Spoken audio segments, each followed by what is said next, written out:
Good morning students. पिछले वाले parts में हम लोग जो है स्ट्रक्चर ऑफ बैक्टीरिया पढ़े थे। क्लास फर्स्ट ईयर का ये जो है बैक्टीरिया कोर्स हमें है किंगडम मोनेरा। उस किंगडम मोनेरा में बैक्टीरिया के बारे में पूरा स्टडी करना है। उसमें जो है जो हम लोग स्ट्रक्चर ऑफ बैक्टीरिया पढ़े थे उसके आगे चलते न्यूट्रिशन इन बैक्टीरिया। वैसे इसकी अगर बात किया जाए तो ये क्लास 9th में भी जो है बैक्टीरिया के टॉपिक है। क्लास 12th में भी जो है बैक्टीरिया के टॉपिक मिलेंगे। वहां पर जब वहां जो माइक्रोब्स पढ़ा जाएगा उस माइक्रोब्स वाले टॉपिक में भी जो है बैक्टीरिया के बारे में कुछ पढ़ना रहेगा। तो आज जो हम लोग का टॉपिक रहेगा वो है न्यूट्रिशन इन बैक्टीरिया की बैक्टीरिया में पोषण कैसे होता है। देखिए, पोषण की बात करें तो पोषण की परिभाषा होती है कि खाद्य पदार्थों अथवा भोज्य पदार्थों को ग्रहण करने की प्रक्रिया पोषण कहलाती है। अब पोषण जैसे यहाँ पर कैसे वो भोजन का ग्रहण कर रहा है, कैसे बैक्टीरिया अपना पोषण कर रहा है, उसको यहाँ पर जानेंगे। जो बैक्टीरिया होते हैं, बैक्टीरिया में जो न्यूट्रिशन होता है यानी मोड ऑफ न्यूट्रिशन की अगर हम लोग बात करें पोषण विधि की, तो इसमें जो मोड ऑफ न्यूट्रिशन होता है ये दो प्रकार से होता है। एक तो या तो ये हेट्रोट्रॉप्स होते हैं, यूजुअली हेट्रोट्रॉप्स ज्यादा मिलते हैं, और या तो फिर जो है दूसरा ऑटोट्रॉप होते हैं। ऑटोट्रॉप्स होते हैं। तो सबसे पहले स्टार्ट करते हैं हेट्रोट्रॉप्स में। परपोषी कि हेट्रोट्रॉप्स क्या है, परपोषी क्या है। देखिए, जो हेट्रोट्रॉप्स होते हैं परपोषी जो जीव होते हैं, पहले तो परपोषी होते क्या जान ले।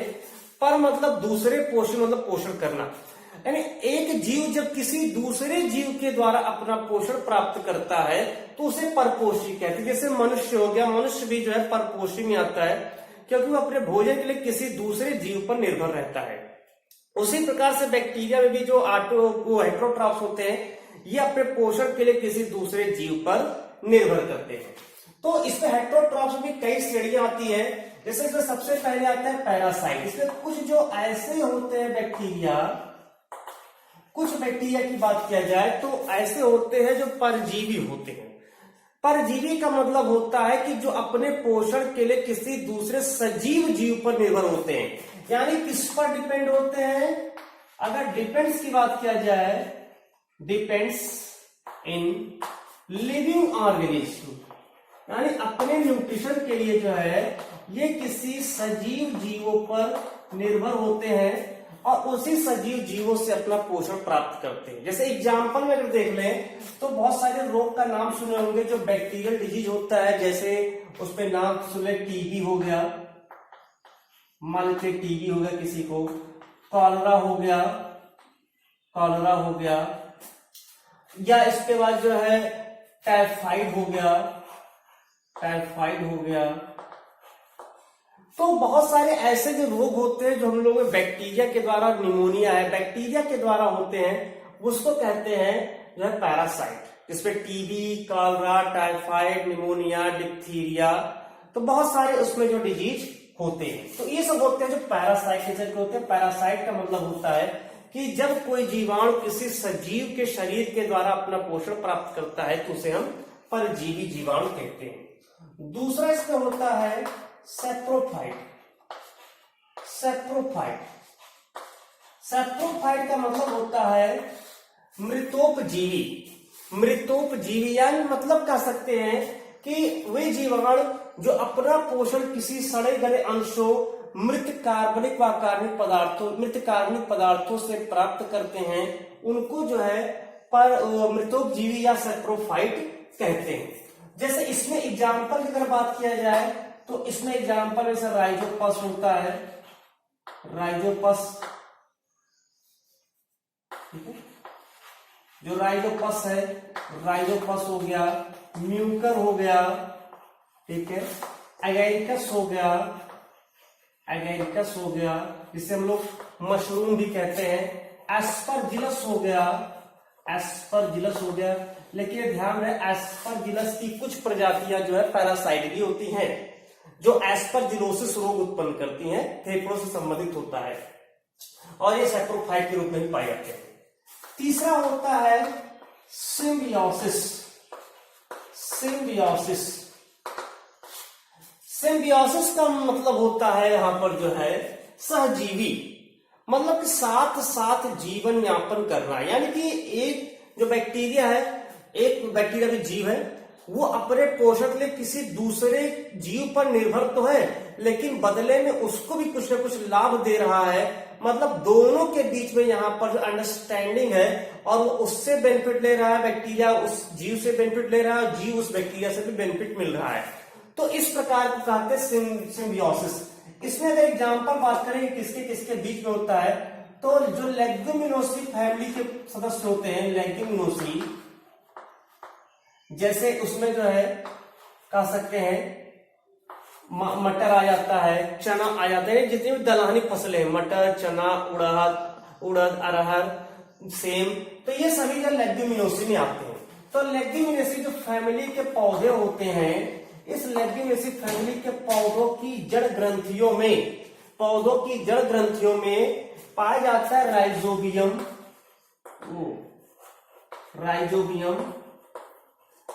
लेग्यूमिनोसेरम,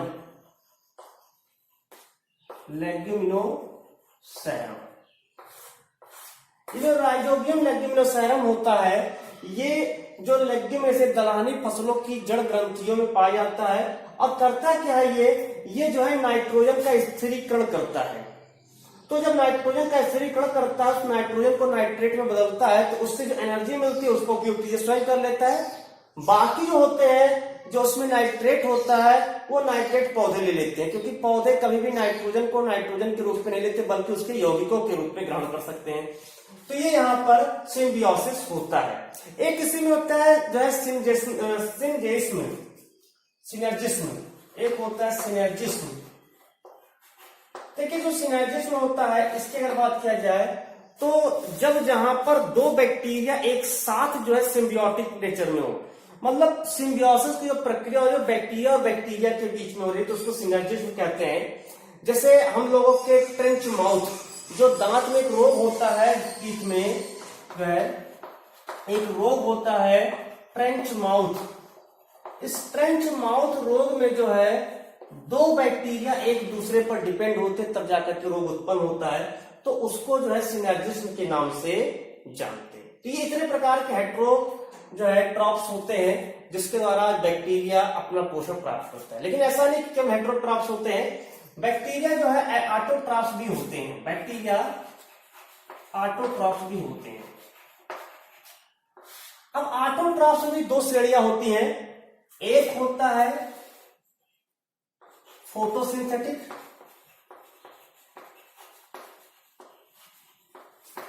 और दूसरा होता है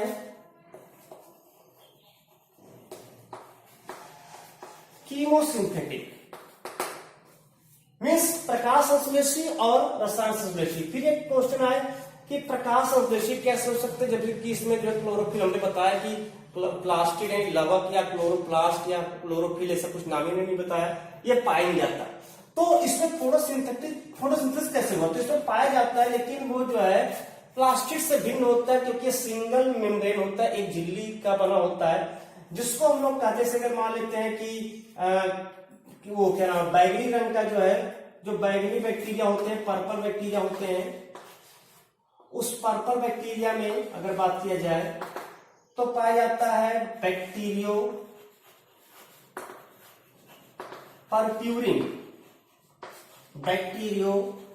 परप्यूरिन नामक पिगमेंट पाया जाता है।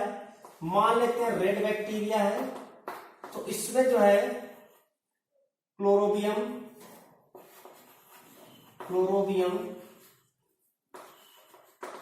क्लोरोफिल पाया जाता है।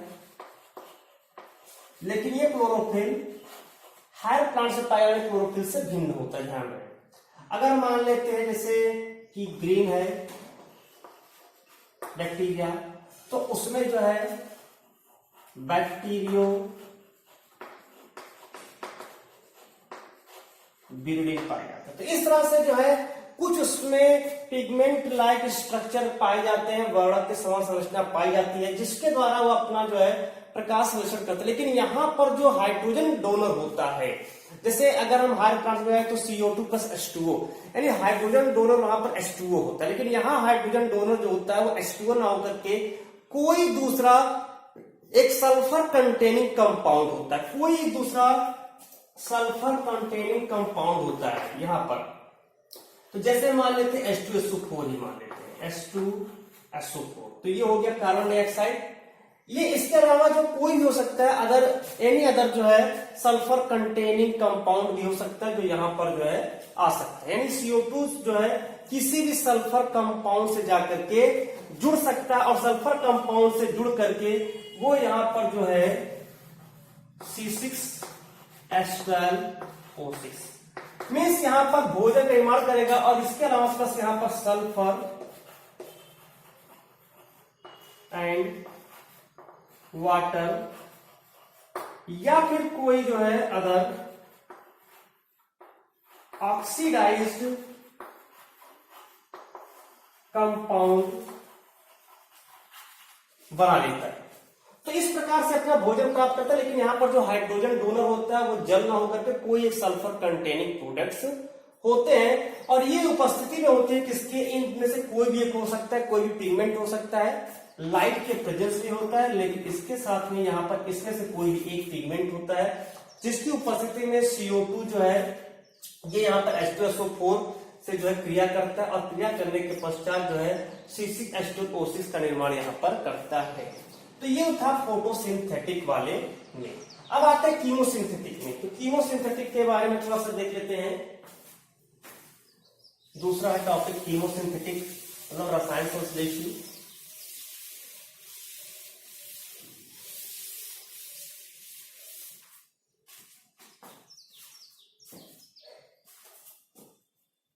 कीमोसिंथेटिक, देखिए कीमोसिंथेटिक का मतलब होता है कि जब जीवाणु किसी रासायनिक पदार्थों का विघटन करता है तो उससे जो भी एनर्जी निकलती है उस एनर्जी का उपयोग वो अपने जो है पोषण में करता है। फिर से समझ लें कि जब कोई जीवाणु किसी जो है रासायनिक पदार्थों को जो है विघटित करता है तो उस रासायनिक पदार्थों के विघटन से जो मुक्त ऊर्जा होती है उसका उपयोग वो बैक्टीरिया अपने पोषण में करता है, तो उसको हम जो है कीमोसिंथेटिक बैक्टीरिया कहते हैं। यानी यहाँ पर जो है पोषण कैसे हो रहा है, यहाँ पर रासायनिक पदार्थों से होता है। सबसे पहले से देखेंगे नाइट्रीफाइंग बैक्टीरिया।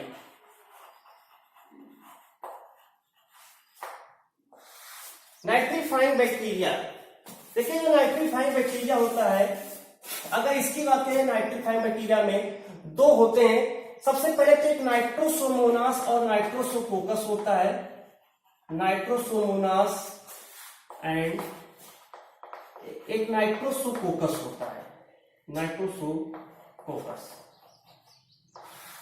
देखिए जो नाइट्रोसोमोनास या नाइट्रोसोकोकस होता है, अगर इसकी बात करें तो ये नाइट्रोसोमोनास और जो नाइट्रोसोकोकस होता है ये अमोनिया को, जो स्वतंत्र अमोनिया होता है उस अमोनिया को विघटित करके वहां पर नाइट्राइट जो है आयंस के रूप में उसको कन्वर्ट कर देते हैं। मतलब ये इनका जो मेन फंक्शन होता है अमोनिया को जो है विघटित करता है और अमोनिया को विघटित करने के पश्चात उसको जो है नाइट्राइट कंपाउंड्स में कन्वर्ट कर देता है। जैसे यहां पर अगर हम बात कर लें कि जैसे NH3 अमोनिया है, अमोनिया ऑक्सीजन की उपस्थिति में करता है और ये यहां पर जो है NO2 नाइट्राइट यहां लिख दे रहे हैं, नाइट्राइट आयन, नाइट्राइट आयन में इसको जो है कन्वर्ट कर देता है, प्लस हाइड्रोजन आयन यहां पर रिलीज हो जाता है, ध्यान दें, और H2O यहां पर रिलीज होता है, H2O और प्लस यहां पर एनर्जी यहां पर, बस यही एनर्जी का उपयोग अपने पोषण की प्रक्रिया में कर लेता है। ठीक है, तो ये अपने पोषण में कर लेता है। इसको थोड़ा बैलेंस कर लेते हैं, तो यहां पर अगर 2 लगा दें तो यहां पर भी 2 हो जाता है। इसके अलावा यहां पर 3 लगा दें तो 2 और 3 दूना 6, 2 दूना 4, 2 6, 2 दूना 4, 3 दूना 6, 2 6।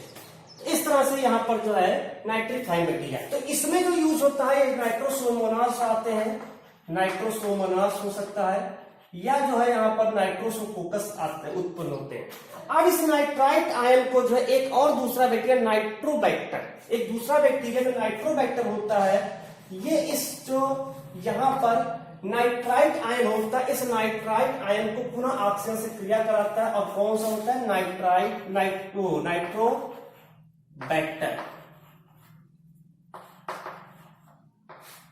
ये नाइट्रोबैक्टर क्या करता है, इस नाइट्राइट आयन को पुनः नाइट्रेट आयन में कन्वर्ट कर देता है। इस नाइट्राइट आयन को पुनः जो है नाइट्रेट आयन में कन्वर्ट कर देता है, और प्लस यहां पर जो है एनर्जी मुक्त हो जाती है, प्लस यहां पर एनर्जी मुक्त हो जाती है। बैलेंस करने के लिए तो 2 3 6, 3 दूना 6, 2 दूनी 4, 2 6, ठीक, ये बैलेंस हो गया। तो इस तरह से जो है यहां पर जो है नाइट्रोसोमोनास या नाइट्रोसोकोकस जो होता है सबसे पहले अमोनिया को जो है नाइट्राइट आयन में कन्वर्ट करता है। इसके पश्चात जो है जो नाइट्रोबैक्टर होता है नाइट्राइट आयन को पूरा नाइट्रेट आयन में कन्वर्ट कर देता है, और ये नाइट्रेट आयन, अब ये जो नाइट्रेट आयन होता है इसको पौधे आसानी से ग्रहण कर सकते हैं और अपनी नाइट्रोजन की पूर्ति कर सकते हैं। देखिए अगर बात किया जाए नाइट्रोजन की, तो नाइट्रोजन इस एटमॉस्फेयर में सबसे ज्यादा मात्रा में उपस्थित है, सभी पता है, सबसे ज्यादा मात्रा में जो है नाइट्रोजन प्रेजेंट है, 78.63% लगभग है। लेकिन सॉइल में अगर हम बात करें तो केवल 0.05% ही पाया जाता है सॉइल में, और कभी पौधे नाइट्रोजन को नाइट्रोजन के रूप में न ग्रहण करके बल्कि उसके कंपाउंड्स के रूप में ही ग्रहण कर सकते हैं। तो ये चीज ध्यान रहे यहां पर, ठीक है। दूसरा आते हैं आयरन बैक्टीरिया। दूसरा आयरन बैक्टीरिया। देखिए आयरन बैक्टीरिया की अगर हम लोग बात करें तो यहां पर जो है एक आता है लेप्टोथ्रिक्स आर्की, एक बैक्टीरिया होता है लेप्टोथ्रिक्स आर्की, लेप्टोथ्रिक्स आर्की। ये लेप्टोथ्रिक्स आर्की होता है, ये जो फेरस कार्बोनेट होता है उसको जो है फेरिक हाइड्रोक्साइड में कन्वर्ट करने का काम करता है। जैसे मान लेते हैं फेरस कार्बोनेट है, फेरस कार्बोनेट, ये जो फेरस कार्बोनेट होता है इसको जो है O2 और प्लस H2O से क्रिया कराता है, और ये बना लेता है फेरिक हाइड्रोक्साइड। ये यहां पर बन गया फेरिक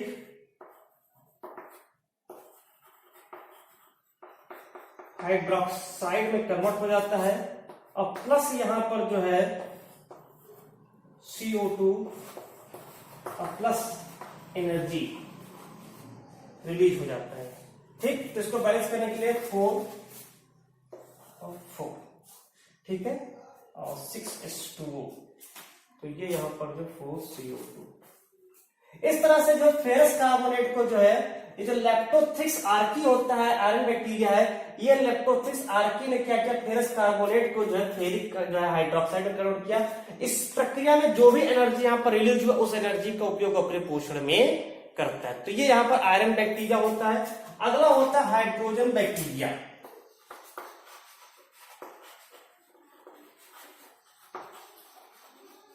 हाइड्रोजन बैक्टीरिया, इस हाइड्रोजन बैक्टीरिया को एक और नाम से जानते हैं मिथेनोजन, मिथेनो। ये हाइड्रोजन बैक्टीरिया करता क्या है कि जो भी यहां पर जो है जैसे बैसिलस होता है, जो भी बैसिलस वाले जो होते हैं बैसिलस बैक्टीरिया, ये बैसिलस बैक्टीरिया करते क्या है कि जो हाइड्रोजन होता है उस हाइड्रोजन को कार्बन डाइऑक्साइड से क्रिया कराते हैं, और ये यहां पर जो है उससे मीथेन का निर्माण करते हैं। मीथेन जिसको हम शांत गैस के नाम से भी जानते हैं, जैसे H2 plus CO2, CH4 plus H2O plus energy, इसको हम बैलेंस कर लें 4H2O, ठीक। तो ये करते क्या है कि ये हाइड्रोजन है, इस हाइड्रोजन को बैसिलस होते हैं, बैसिलस में से कोई भी थायोबैसिलस भी हो सकता है इसमें, ठीक है। थायोबैसिलस की उपस्थिति में ये यहाँ पर मीथेन का निर्माण करते हैं। इस मीथेन को जो है स्वाम गैस भी कहते हैं, बायोगैस, और ये यहाँ पर एनर्जी रिलीज होती है। इस एनर्जी का उपयोग अपने पोषण की प्रक्रिया में करते हैं। तो इसको हम लोग हाइड्रोजन बैक्टीरिया के नाम से जो है जानते हैं। एक अगला होता है चौथा जो होता है सल्फर बैक्टीरिया। सल्फर बैक्टीरिया, इस सल्फर बैक्टीरिया में जो हाइड्रोजन सल्फाइड होता है उस हाइड्रोजन सल्फाइड का विघटन होता है, जिसके कारण यहाँ पर जो है जो हाइड्रोजन सल्फाइड होता है वो यहाँ पर विघटित होकर के सल्फर जो यहाँ पर मुक्त कर देता है, जैसे हाइड्रोजन सल्फाइड प्लस O2, और यहाँ पर सल्फर जो है रिलीज हो जाता है, मुक्त हो जाता है, अब प्लस यहाँ पर H2O और प्लस एनर्जी यहाँ पर शेष बचता है। तो ये 2 और ये 2 गुना 4, तो ये 2 गुना 4।